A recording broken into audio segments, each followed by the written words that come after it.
have lots of children brought to me because they're scared of something or because they believe something to be true about themselves. And I hear, I can't, it won't, I am.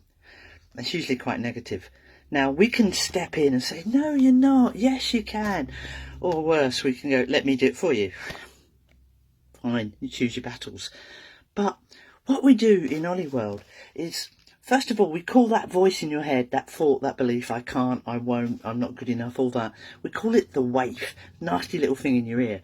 And we have this brilliant game, there you go, where basically the nasty old waif says, you're rubbish, you're stupid, and the child is Ollie, and they have to argue with it, and it's a game to see who wins.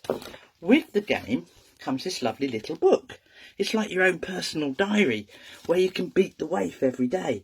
And I'm using this more and more in the therapy room, where I get the child to say what's wrong. So I just had a little lad, and he thinks he's stupid because he's not good at maths, right?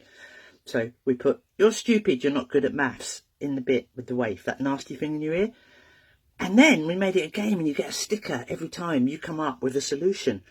So the little lad was, well, I'm not good at maths, but I'm really good at English, and you can't be good at everything, and I do my best. So he won that battle. Or waif says, you're really scared of spiders. And the little lad says, I am scared of them, but I know what to do when I see one. I call mummy, and they get a little sticker. And what it does is it encourages them to go inside themselves and solve the problems, so that you're not fixing them all the time. So they don't need fixing.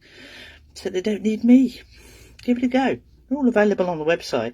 It's so much easier just to get them to use what's in here. We've got everything we need inside.